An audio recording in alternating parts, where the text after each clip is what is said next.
Fala para mim, qual foi o teu maior desafio? Sim, teve alguém que entrou na tua vida profissional para te detonar, para tentar te tirar o foco? Ou você se blindou com isso pela tua atitude, pela tua positividade, pelo... O meu maior desafio, Paulo, foi entender que eu tinha um talento, mas que esse talento não poderia ser desperdiçado. O meu maior desafio foi sair da onde eu saí para chegar onde eu cheguei. Sabe que eu fiz uma pegadinha contigo agora, né? Foi. Eu testo a autorresponsabilidade das pessoas quando eu pergunto qual foi o maior desafio delas. E eu ainda induzo, não foi uma pessoa que tentou te boicotar e tal. Toda pessoa autorresponsável, me arrepio todo. Todo autorresponsável jamais vai culpar alguém. Ele vai trazer, cara, fui eu que precisava mudar algo, eu que precisava entender algo, eu precisava fazer o que eu não fiz. Os vencedores, eles nunca culpam ninguém pelos desafios da sua carreira. Eles trazem para si a responsabilidade. Até mesmo quando houve alguém que tentou boicotá-los. Pegou essa? Quem perde uma corrida sem culpar ninguém já é um campeão. Fala mais. Se eu fosse colocar culpado, né? Se eu fosse tirar a alta responsabilidade, colocar culpados, quantos não viria na minha mente? Quantos, né? Quantas mulheres na rua não falavam, você é maloqueiro, para de jogar bola em frente da minha casa. A culpa não poderia colocar no meu pai no momento mais importante da minha vida, do meu processo de realização. Ele sai de casa, o momento que a gente mais precisava dele, ele sai de casa. Poderia culpar meu pai, poderia colocar ele na pergunta que você me fez, poderia mencionar várias pessoas, mas a minha essência, o que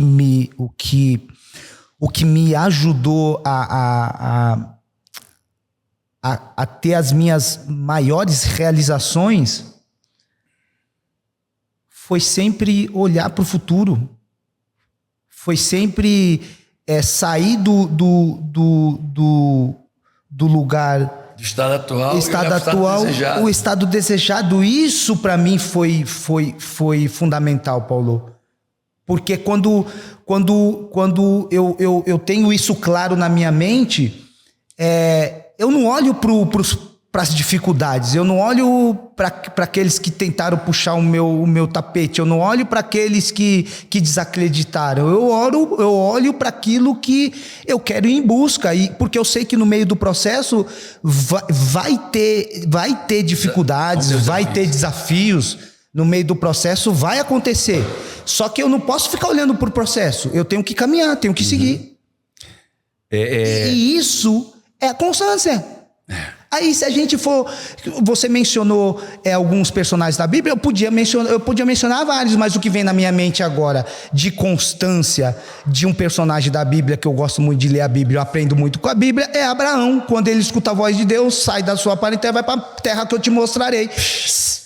Como que você sai, ouviu a voz, você sai e vai para a terra sem saber onde que é a terra? 13 anos. Abraão passou vagando no deserto 13 anos, esperando Deus dizer qual era a terra que ele deveria ir. Caraca. E ele foi. Constância quando levou ele. Obediência. Quantos hoje estão dispostos a obedecer? Quantos hoje estão dispostos a ouvir a voz do Pai? Quantos hoje têm visão positiva de futuro, Paulo? Abraão é um exemplo. Ana, o sonho dela era ter um filho. Só que ela perseverou e foi constante no quê? Na oração. É isso. E vivendo dentro da casa dela, Era mais fácil ela desistir do sonho, porque Penine, né, se eu não me engano, isso? Acho que era. Eu tenho um filho, você não tem. Eu sou melhor, você não é. Era mais fácil, né? Era mais fácil, ou é mais fácil para a maioria. Reclamar, criticar, se vitimar, deprimir. Isso. Ficar lamentando, reclamando isso aí, da vida. Eu sou assim mesmo. Ela perseverou na oração. Quantas lutas que a gente acha que a gente tem que lutar, que a gente vai lutar com as nossas... Em outras palavras, ela não perdeu a visão. Ela não perdeu a visão. Ela não perdeu a visão.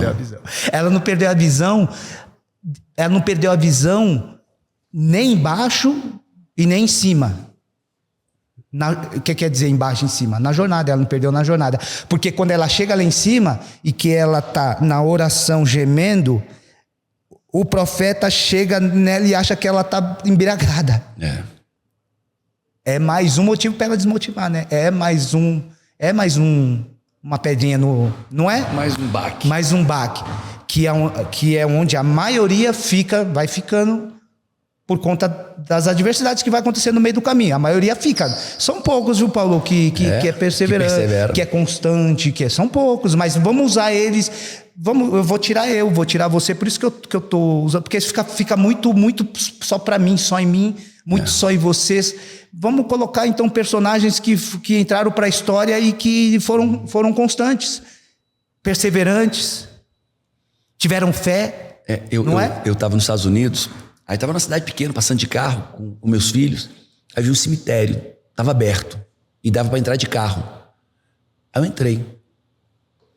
Aí meus filhos ficaram assim olhando para mim, né? Pai, o que você veio fazer aqui? Eu disse, não, estou passeando. E eu passeando. Aí chegou que eu saí do carro. Aí fui ler as lápides, várias mensagens das lápides. Aí meu filho veio comigo. E assim, meu pai está nos Estados Unidos, num cemitério. Aí daqui a pouco minha filha vem, pequenininho. Pai, o que você está fazendo? Eu disse, filho, quantos sonhos foram enterrados aqui? Porque pessoas não perseveraram. Quantas pessoas, quantos sonhos, quantas vidas, quantos casamentos, quantos negócios que mudariam o mundo estão enterrados aqui, porque essas pessoas não perseveraram. Porque elas não seguiram o caminho certo, foram para caminhos fáceis. Caminhos do prazer, da brincadeira, porque não perseveraram no que tinha que ser feito, não no que é fácil, prazeroso, mas porque não seguiram no caminho da perseverança. Quantos sonhos. Aí meu filho, será? Aí ele começou a ler uma lápide. Ali disse, pai, olha isso aqui, é quase um pedido de desculpa, olha isso aqui. E a gente começou a ver. Eu disse, caraca, pai, isso fez com que meus filhos pensarem, quantas pessoas enterraram consigo seus sonhos que nunca realizaram, porque não perseveraram, porque foram no caminho fácil e não pelo caminho do que tinha que ser feito. Putz. Caraca. Amigo, me fala, qual é a narrativa? Você está lá jogando, você está num jogo, qual é aquele diálogo interno, aquela vozinha 1, vozinha 2, o que é que elas falam para você? Como é que isso te fortalece ou como é que isso te enfraquece? Qual é a voz que te enfraquece? Qual é a voz interna que te fortalece? Fala para mim. Essa voz, ela sempre falou muito forte dentro de mim, porque eu sempre fui um cara que sempre me cobrei muito, querendo sempre ter resultados. Quero jogar para ganhar. Vou treinar para estar na minha melhor performance. Essa cobrança era muito forte dentro de mim. Legal. Então, para mim, tá na luta com ela, eu conseguia domar ela antes do jogo. Uau. Antes. De que forma? Porque no jogo eu precisava estar concentrado. Eu não podia, dentro do jogo eu não podia ficar com dois pensamentos. Vai dar certo, vai dar errado. Eu posso tomar cuidado com a falta, que eu posso tomar um amarelo, depois vermelho. Vamos ganhar, vamos perder. Lá eu tinha que estar concentrado. Olhando na direção certa. Certa. E essa luta, essa ansiedade, ela se tornava mais forte quando ia chegando mais perto do jogo. Só que aí quando chegava no jogo, um dia antes do jogo, que era a concentração, que a gente ia pro hotel, a minha antecipação em busca do resultado, eu descobri, Paulo, que era me preparar antes. Qual que era a minha preparação? antes do jogo. É que eu me cobrava muito. Só que eu precisava primeiro cuidar dessas minhas emoções para depois cuidar do adversário ou de quem eu ia jogar contra. Porque senão, porque é o que acontece com a maioria, é o contrário. Você não tem o autocontrole, suas emoções Então, disfuncionais, e você vai pro jogo. e aí sabe o que esperar. Nem sabe. Aí você vai pro jogo, vamos ver o que vai dar. Você não vai preparado. E como é que você se antecipava, a preparação antecipada? A preparação antecipada, Paulo, era Tática, técnica, era física, como é que era? Era dentro do jogo tático na equipe, era sempre antes de chegar ao jogo, eu precisava fazer o grande treino. O grande treino. O que era o grande treino? A gente tinha um chip, né? Tem esse chip, né? O chip que o satélite pega a intensidade de jogo, quanto você correu, eu falava para mim mesmo, um dia da semana eu tenho que fazer essa intensidade maior do que eu faço no jogo. Vocês davam um chip? Eles davam um chip. Eles botavam onde? Aqui no colete, e esse chip pegava a intensidade de jogo, velocidade, tempo e quilometragem. Eu falava para mim, na semana, na programação da semana, eu olhava a programação que era passada pra gente, eu falava, nesse treino eu preciso bater essa média de intensidade e de quilometragem, porque eu batendo vai gerar em mim tranquilidade para ir no jogo. Se eu bater aqui no jogo... Eu fiz aqui, superei aqui, lá eu supero. Lá não tem dúvida. Não tem dúvida. Traz clareza. Então, eu fazia isso, eu fazia muito isso. E sabe onde que eu aprendi isso? Lá na Europa. Porque eu olhava para a minha condição física, a condição física do europeu, eu estava muito, muito abaixo. E eu entendi, eu passei a entender que o porquê que eles estavam acima de mim. Porque eles iam para... Enquanto eles estavam dentro do vestiário. Não, dentro da academia... Tá. Fazendo a prevenção, eu estava mexendo no celular. Quando eu ativei isso e percebi que para mim chegar no mesmo nível deles, treinar igual ou mais, comecei a colocar em prática. E isso foi me desenvolvendo e fui ficando melhor. Eu fui ficando melhor e eu falei, agora eu quero mais. Legal. Nível. 4 anos aqui, Bayern Leverkusen, só o Bayern de Munique sendo campeão. Eu quero ser campeão, só que para mim ser campeão eu tenho que jogar no Bayern de Munique. Só que para mim jogar no Bayern de Munique, eu tenho que ir para um próximo nível. Não dá para mim jogar no nível do Leverkusen para Bayern. Eu arrebentei assim, joguei muito. Temporada 2001 e 2002.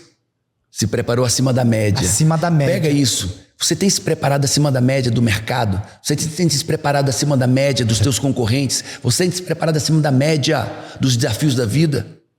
Se você se preparar acima da média, vai ter resultados acima da média. E aí? E a minha preparação era tudo antecipada. Aí o pessoal pergunta, cara, mas 43 anos, um físico desse, chegava no clube, fisiologia, pegava depois do jogo o sangue, o CK ali para colocar na maquininha, intensidade alta, o cara tá cansado por conta do jogo, intensidade mais baixa, intensidade alta que eu falo, pegou, colocou, deu 1000 e pouco, picos, tá cansado, colocou, picou, 400, 300, tá recuperado. O meu sempre dava 300, 400. Recuperado. Acabava o jogo, já estava recuperado. Por quê? Antecipava antes. Aí o seu, não lembro o nome do que a gente recebeu aqui agora, que me recebeu na casa, falou, pô, você jogava lá no Palmeiras, devia treinar na piscina. Eu estava antecipando, eu não esperava chegar no outro dia no clube para mim fazer o recovery, a recuperação. Eu antecipava antes, como? Investindo em mim. Então toda casa toda casa que eu ia morar precisava ter uma banheira na casa. De gelo.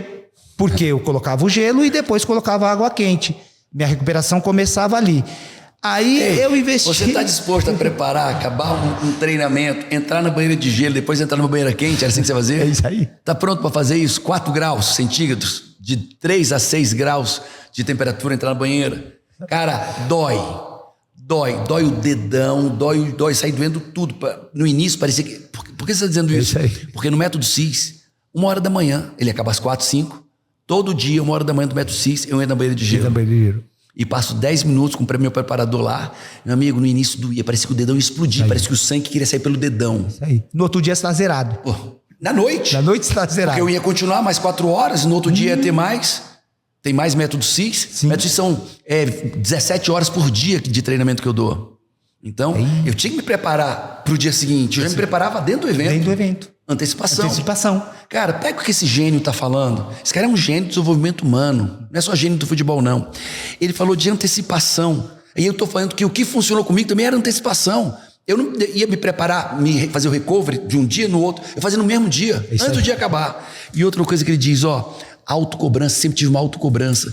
Se você se cobra, meu amigo, ninguém vai precisar te cobrar.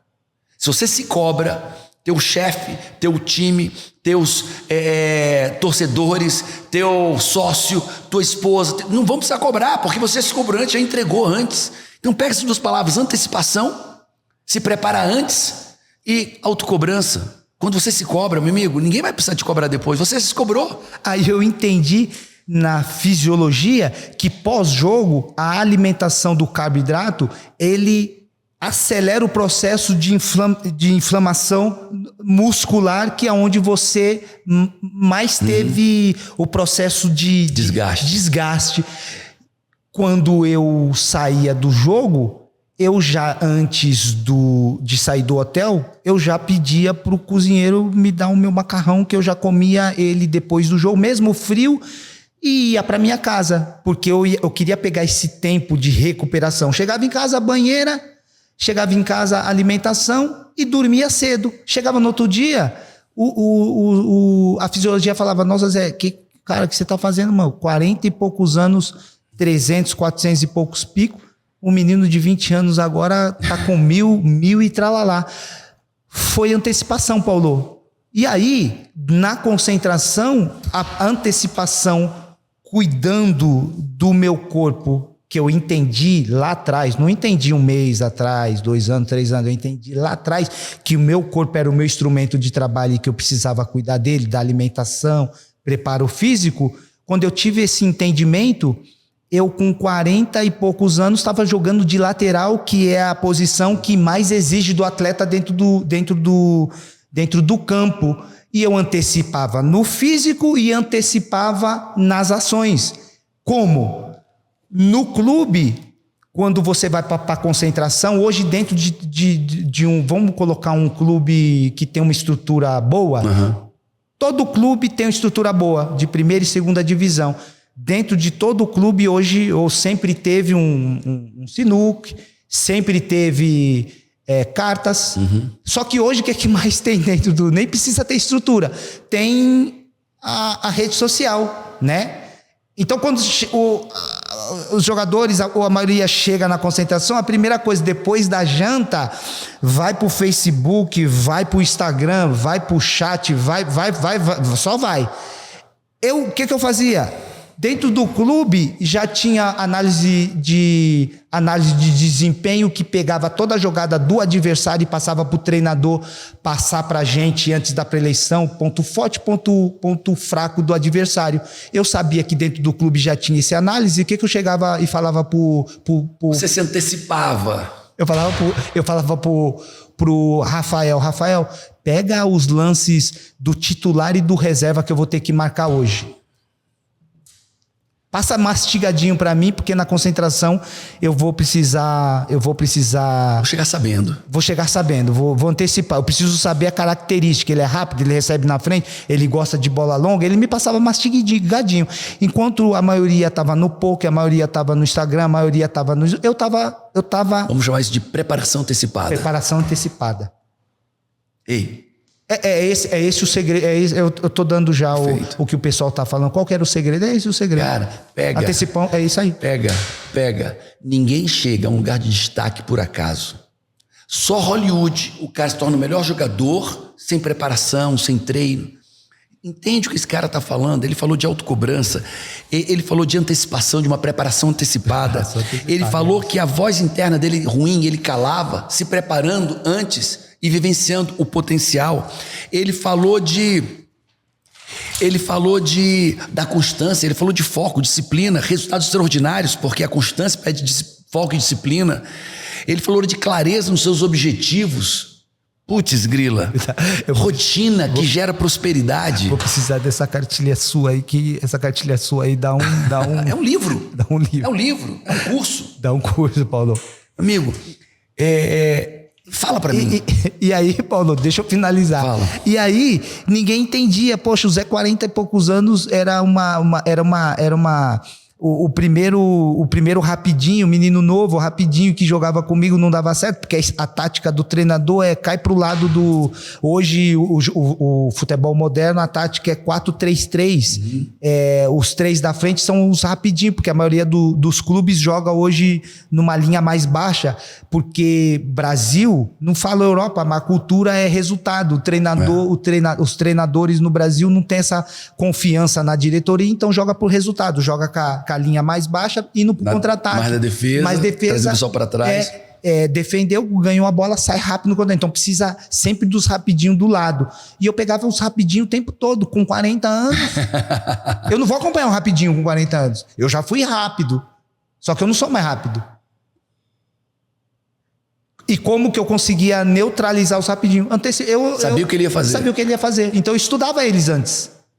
Aí a troca dos rapidinho, no primeiro tempo não dava certo, o treinador tocava. Por isso que eu falava, pega eu falava pro cara. Ele não entendia, mas eu falava, pega do titular e do reserva.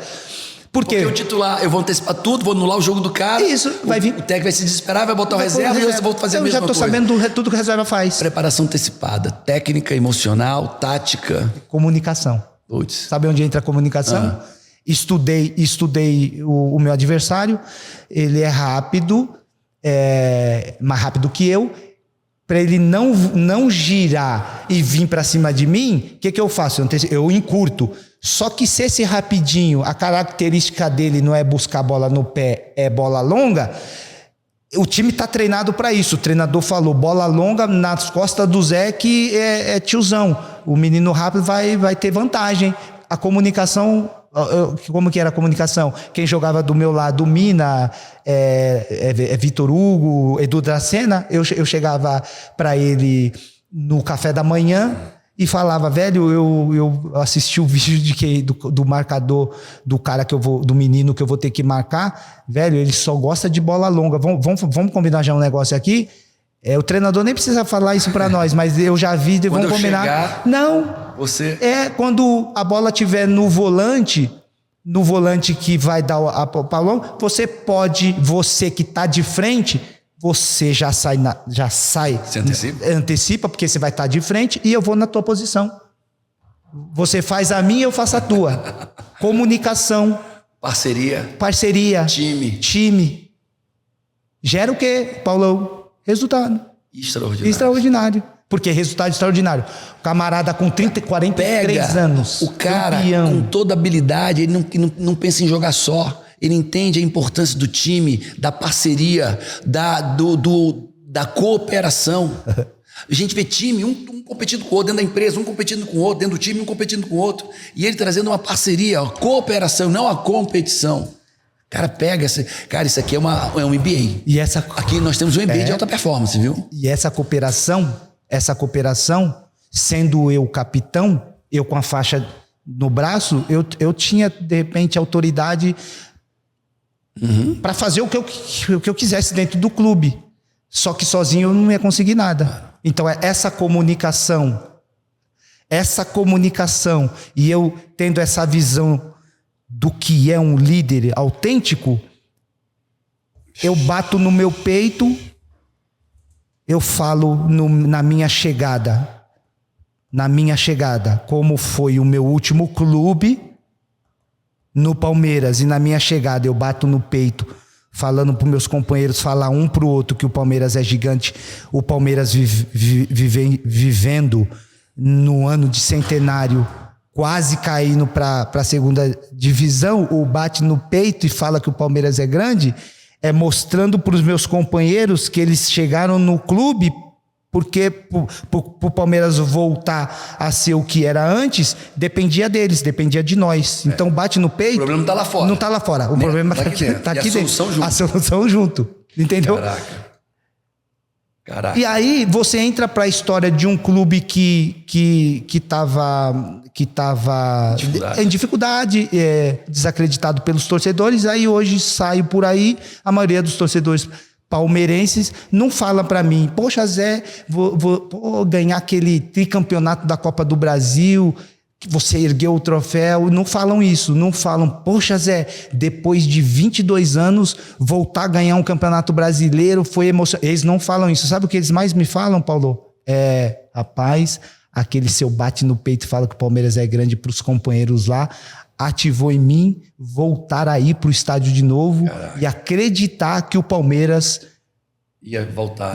Sei quem ele é. Foi basicamente uma profecia, porque a profecia que o meu pai fez num momento difícil da minha vida, onde eu estava buscando a minha identidade, e que ativou em mim, me fez ser um gigante. Foi com esse mesmo processo que foi trabalhado em mim, eu levei para dentro no vestiário, foi trabalhado com os meus companheiros, ao ponto de trazer de volta o Palmeiras onde ele chegou hoje. Aí a maioria, ou muitos torcedores falam: Zé, o Palmeiras está onde ele chegou por causa do bate. Palmeiras é grande. Identidade, Paulão. Caraca. Identidade. E ele fala identidade. E sabe qual é o melhor de tudo? Esse cara, que já é o que é, tem a história que tem a trajetória que tem o sucesso que tem, e agora ele é coach, formado profissionalmente pela Febracis. E olha o que eu vou dizer. Aqui tem o coach de performance esportiva mais poderoso do mundo. Vou dizer, eu não sei se ele vai fazer isso, mas se você é do esporte, se você é dirigente de clube, amigo, contrate o maior coach do Brasil, tá? Porque vai ser a coisa do mundo na área esportiva. Paulo, por quê? Porque o resultado de cada pessoa é igual ao seu potencial menos os impedimentos. Resultado é igual ao potencial menos os impedimentos. Na hora que vem um cara desse e tira os impedimentos do cara, só fica o potencial. E se você ainda acrescentar potencial, aí, amigo, isso é coaching, isso é um cara como esse aqui. Aí só o céu é o limite. Céu é o limite. Céu é o limite. A gente se falou... Era para o convite para que eu pudesse estar aqui, e além desse convite, você me deu a oportunidade de conhecer a formação em coach, que eu fiz 8 dias extraordinário. Eu saí de lá transformado ao ponto de... Já estou mexendo nas minhas datas aqui, que eu quero fazer... O método CIS, eu tô com 2, quero fazer todos, mas estou com 2. Método CIS, e quero fazer o Master Coach. Porque eu saí de lá e falei pro Sidney, o nosso professor de classe, top, Sidneyzão. Falei para ele: Sidney, cara, o que é isso aqui? Eu imaginei que era uma coisa, é outra. Aí ele falou: quer saber mais? Vai pro Master. Vai pro Master. Aí, meu amigo, aí você vai... É um nível de profundidade, transformação na mente, é algo sobrenatural. Imagina se eu tivesse te conhecido lá atrás. Será que eu jogaria até os 50 anos? Cara, é difícil. Mas você tem... Porque o céu é o limite, eu sempre me cuidei fisicamente, tô melhor fisicamente do que quando eu jogava, e também aprendi no curso, e mentalmente tô voando também. Será que jogava até os 50? 50 não, 60. Você é um privilegiado, porque Deus já te deu uma sabedoria, uma espiritualidade, dons e talentos que poucas pessoas no mundo receberam. Agora você tem isso, tudo isso numa ferramenta. Além de tudo isso, agora você tem uma ferramenta para abrir a cabeça do cidadão e mudar, gerar metanoia e transformação. Caraca, bate aqui. Tá aqui, tô profetizando aqui, e não é nem profetizando, é o óbvio. Vocês estão vendo, o maior coach esportivo do mundo. Tá aqui. pela autoridade, pela trajetória, pelos resultados, pelo caráter, pela integridade e agora pelas ferramentas que ele teve acesso de coaching do mundo. Você vai ver gente do mundo inteiro vindo. Ele não vai, e olha o que eu vou dizer, ele não vai para lugar nenhum não, hein? Vai ter gente do mundo inteiro, de todos os esportes, vindo para São Paulo para fazer coaching com ele. Ouça o que eu estou dizendo. Se vai ser por internet, vai ter momentos que os caras vão vir para olhar para ele presencialmente para ele fazer coaching com esses caras. Recebo. É isso aí. Recebo. Amigo, vamos falar aqui para a gente fechar, vamos falar de finanças? Paulo, por que isso? Porque a gente vê que muitos executivos crescem, ganham dinheiro e lá atrás, nos seus 40 anos, 50 anos, não tem nada. Atletas, jogador de futebol, quantos hoje passam um perrengue tremendo porque foram excelentes jogadores, deixaram uma história, um legado no futebol e hoje vivem perrengues financeiros tremendos. E você é um cara extremamente bem-sucedido, um cara sólido financeiramente, um cara próspero financeiramente, um cara inabalável financeiramente. Me fala da tua vida, o que fez você ser tão próspero financeiramente também? Assim, o que me ajudou muito nesse processo onde muitos têm muitos problemas é que na época que eu fui jogar na Europa, eu me conectei com as pessoas certas. As pessoas certas, né? Quem foi? Foi o Mitsu, o nome dele. Ele já trabalhava com gestão de patrimônio na Suíça na época. E ele foi uma pessoa que me direcionou em tudo nesse lado financeiro. Porque como eu sempre fui, Paulo, um cara muito focado, então a minha cabeça era sempre futebol. Minha carreira. Como eu sabia que eu era assim, eu escolhi a pessoa que ia... A pessoa certa. Que ia te orientar. Que ia me orientar. Então, essa orientação que eu obtive através dele foi a melhor coisa que eu fiz voltado olhando pro financeiro, porque a carreira do atleta é uma carreira curta, né? Curta. Porque pós-carreira... Qual é a média de carreira de um atleta? A média é 15, 16 anos. Chega a que idade, mais ou menos? Começa na faixa 18, profissionaliza e está encerrando a carreira com uns 36, 37, 38 máximo. 38 máximo. E cada ano que passa, a média de idade ela vai diminuindo, porque o atleta, porque como o futebol hoje é mais físico, então o atleta desgasta mais. O atleta ele profissionaliza mais cedo, mas também para novo, mais cedo, 17, 16 já está com contrato de profissional, começa a jogar já no profissional com 16, 17, para mais cedo, 36, porque é físico, e cada ano que passa a média vai diminuindo, então a preocupação é ainda maior, porque a idade média do atleta ele vai diminuindo, então você tem menos tempo para fazer um lastro financeiro da sua carreira. E é importante dizer que hoje no mercado, ao invés da minha época, tem muitas empresas que já faz essa gestão de carreira, fazendo já a projeção no ecossistema do atleta. Então ele cuida da família, ele cuida da finança, ele cuida da carreira, né? Do tempo de contrato, dos próximos contratos da parte dentro do jurídica, da parte financeira, da parte da contabilidade, imposto de renda. Isso, já dentro do escritório, a gestão patrimonial já o ecossistema dele já é montado. Na minha época, não tinha empresa, só tinha um empresário que fazia o negócio e a maioria abandonava. Fez o negócio, ganha a comissão, vai embora. Então hoje o atleta ele tem opções para fazer a melhor escolha. Agora, isso os atletas grandes, né? Ou os médios já têm acesso a isso?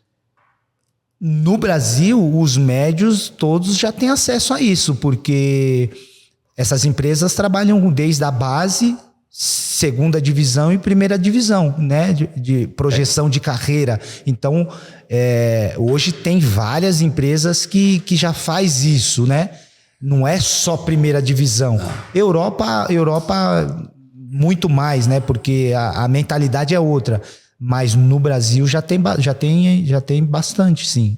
Qual foi a cabeça? Você teve orientação de um cara, Isso. de uma empresa, um cara que fez tua gestão financeira, patrimonial, e que te deu solidez, deu estrutura, deu... Mas qual é a tua cabeça quando fala de dinheiro? A minha cabeça quando... Porque a gente sabe. Sim. Eu tava lá com não vou falar. Sim. Aí o cara tava na segunda semana dele, já tava andando de Ferrari. Menino novo, acho que tinha 18 anos. Já tava lá já andando de Ferrari. O outro andando disso. O outro andando daquilo. Os novatos que vieram da América Latina e tal. Aí quando eu conheço os outros jogadores, os caras, uma educação, você sabe o que eu tô falando? Polidos, educados, respeitosos. E andando em carros tradicionais, populares, ganhando verdadeiras fortunas. E o brasileiro ostentando na última o que podia de joias, de relógios, de carros, ostentando. A gente sabe que isso existe muito no jogador brasileiro, essa ostentação. Como é que era a tua cabeça em relação a gastos, receita? É que a maioria são mal estruturados, a maioria, né? A maioria. E a maioria vem de família humilde. E quando começa a carreira, as coisas acontecem muito rápido, Paulo. Muito rápido. Você está fazendo um contrato milionário, muito rápido você tem a fama.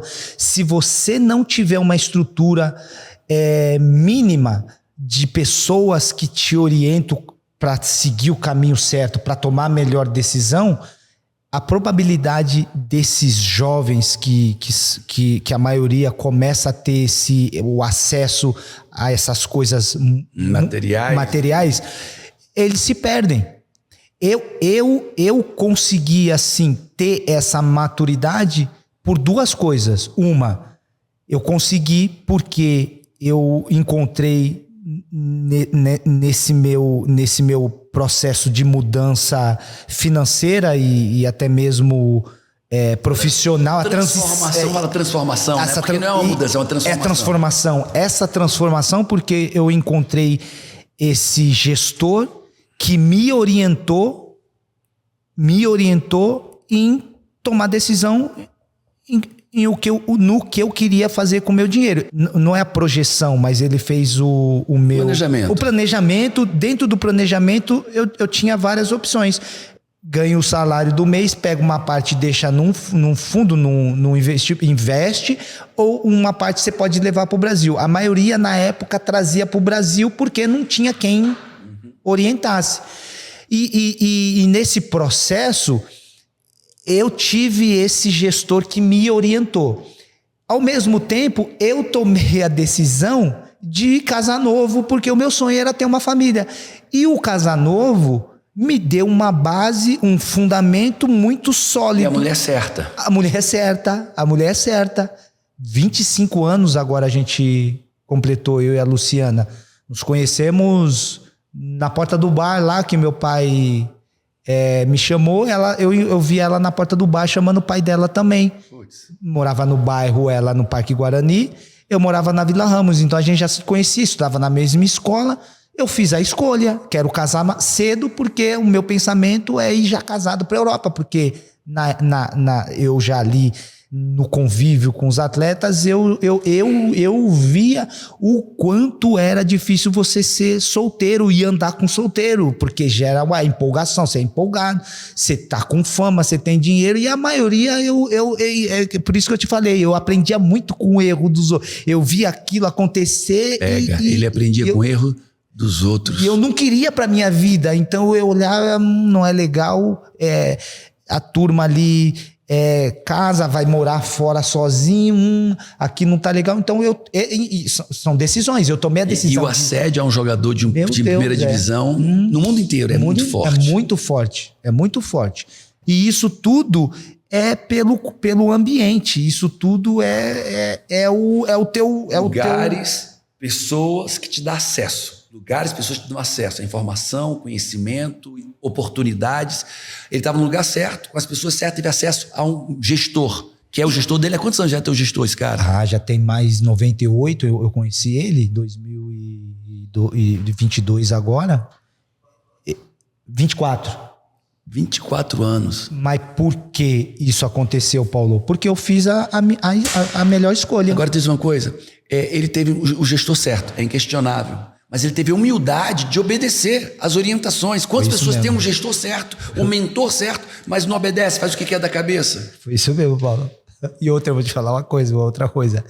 Eu, por obedecer ele, quando eu saí, meus contratos sempre foram morando fora em dólar, depois virou o euro, então foi ficando tudo lá. Não, deixa aqui, Zé, deixa aqui, depois da carreira vamos decidir. Deixa aqui, depois da carreira vamos decidir.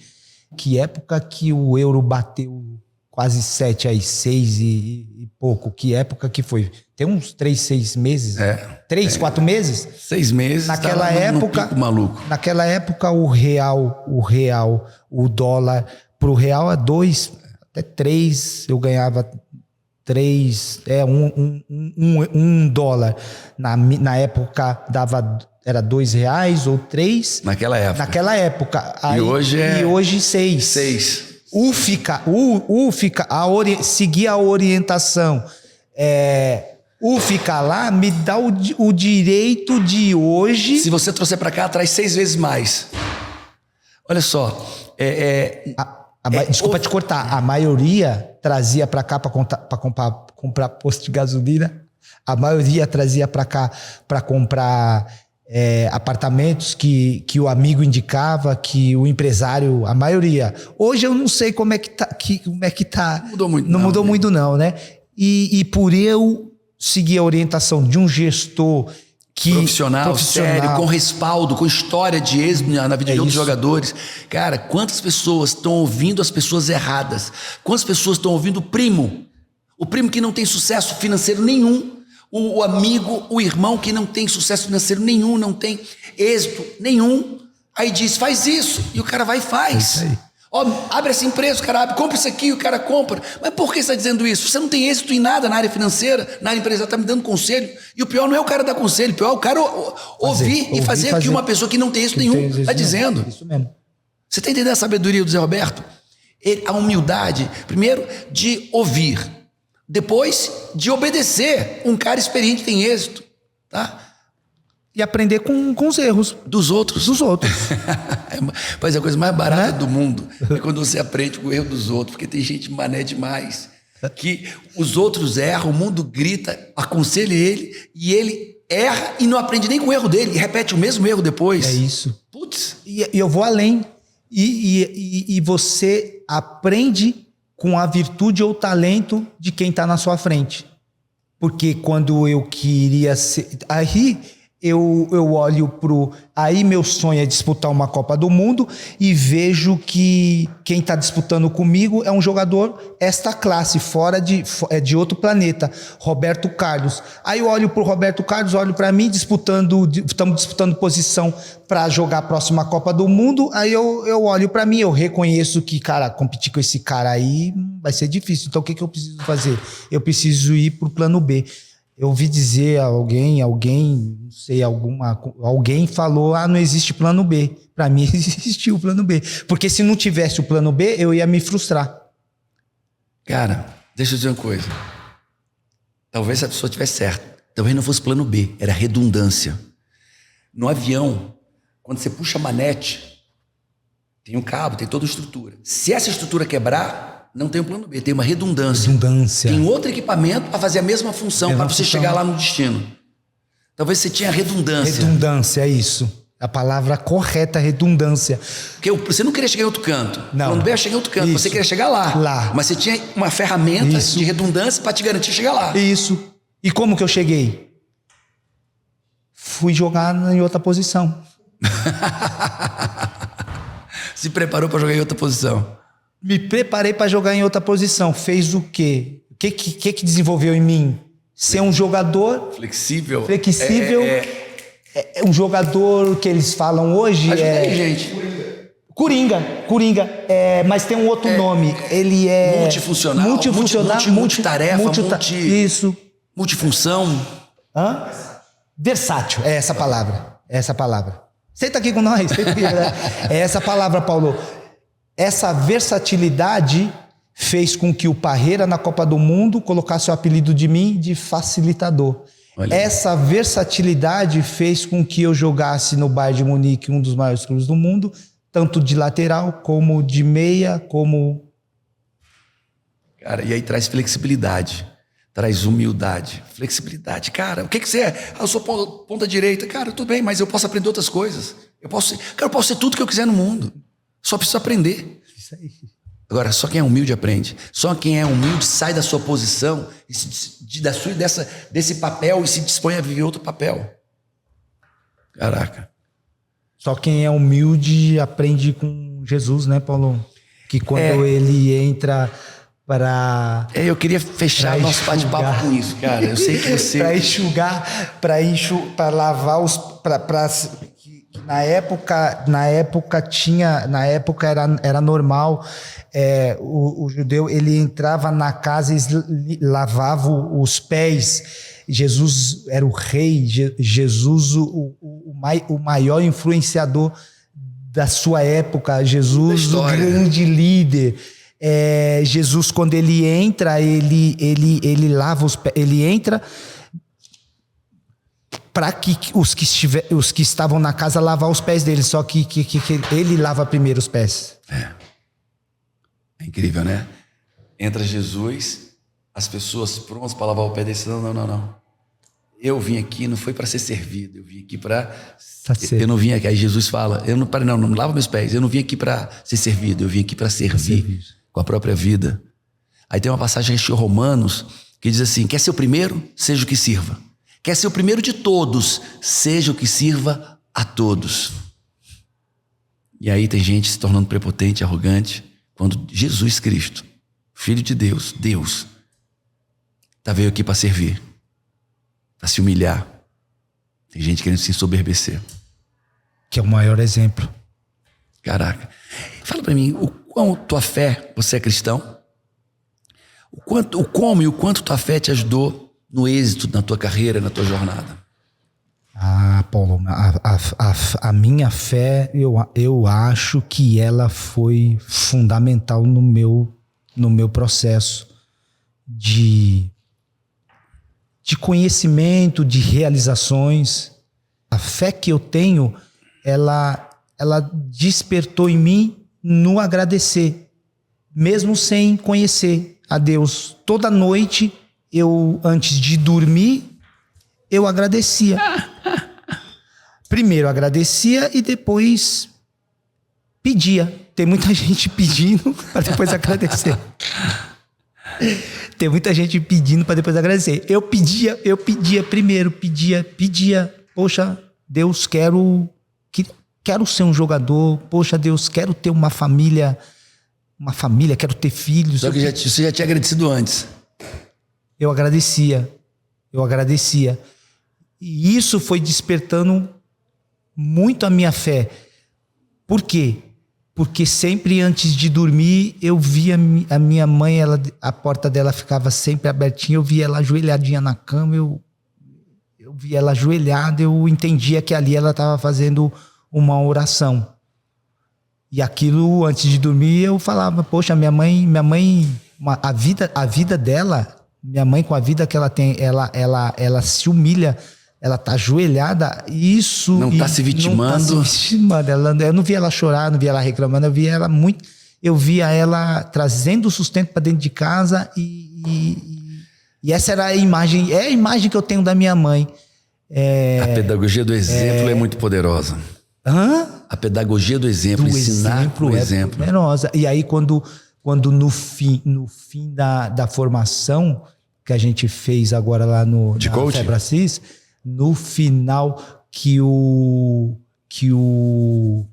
nosso professor, o Alto Dalton, usa a ferramenta de virar para a parede e você começa a imaginar a tua vida extraordinária, teve um momento que eu não aguentei. O final ali eu não aguentei. Agora você pensa, leva a tua mente em agradecimento. Aonde você está agora? Você já está de os olhos fechados e dentro ali do seu sonho extraordinário, sua vida extraordinária, quando ele imagina agora quem que você precisa agradecer, quem que você queria abraçar agora.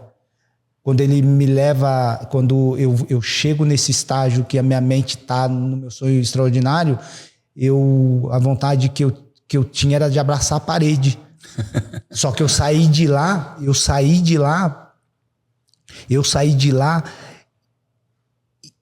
e ativou em mim coisas que eu tinha deixado lá para trás.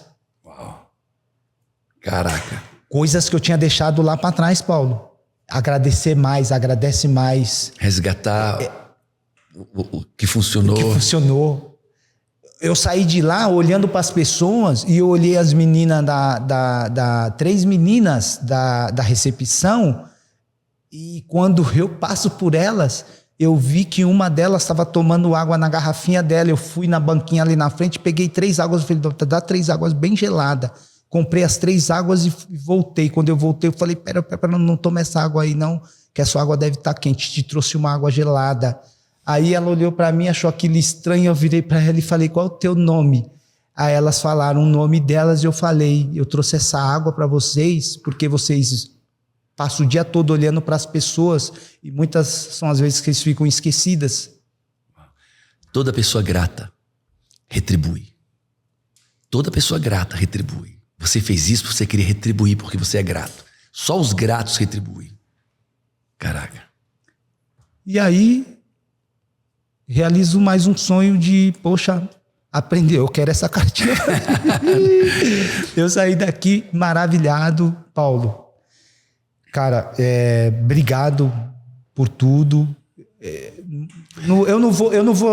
Se você me permitir, eu mudaria só por esse instante esse podcast. Eu não colocaria, eu sairia daqui colocando um nome do que foi hoje, pelo menos para mim.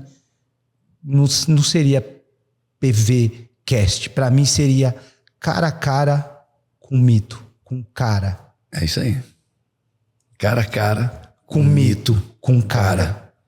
Cara a cara. Obrigado, mestre. Obrigado de coração. Deixa eu falar uma coisa aqui. Deixa eu falar pra você. Tá convidado pro meu jogo. Eu sei que você joga bola, vai ser goleiro. Cara, deixa eu falar uma coisa. Eu tô emocionado.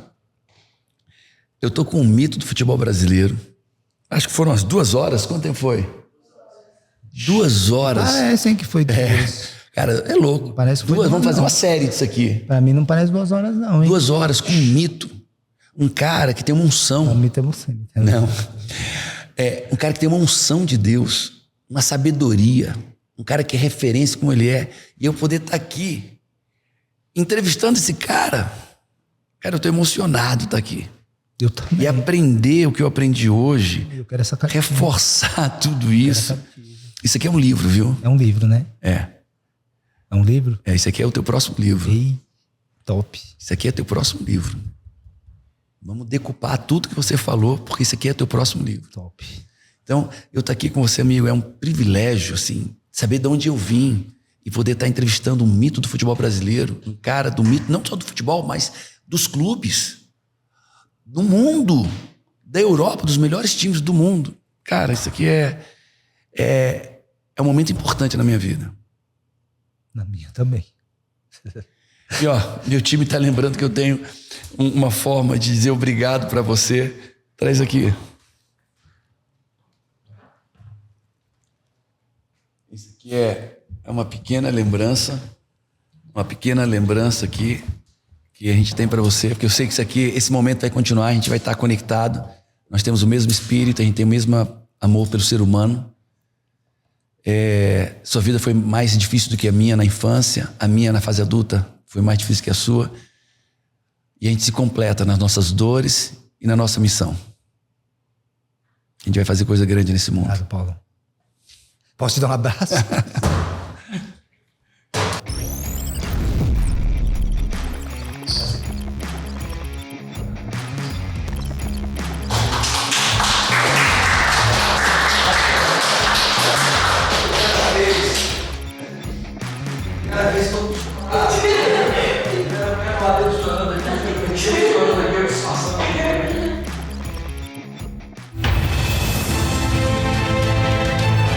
Eu não não tinha tempo com a minha família, porque eu trabalhava de madrugada, eu trabalhava final de semana. Quando eu defini minha meta, 4 meses depois, dia 1º de abril de 2017, eu fui promovido. A gente se mudou, a gente saiu de uma casa, de uma kitnet, foi para uma casa de 2 quartos, uma casa grande. Na sala, eu cheguei e olhei assim, eu comecei a me emocionar, sabe? Eu ia nos meus familiares que tinham dinheiro, que eram ricos, que tinham riquezas, e hoje eu conquistei isso junto com a minha esposa.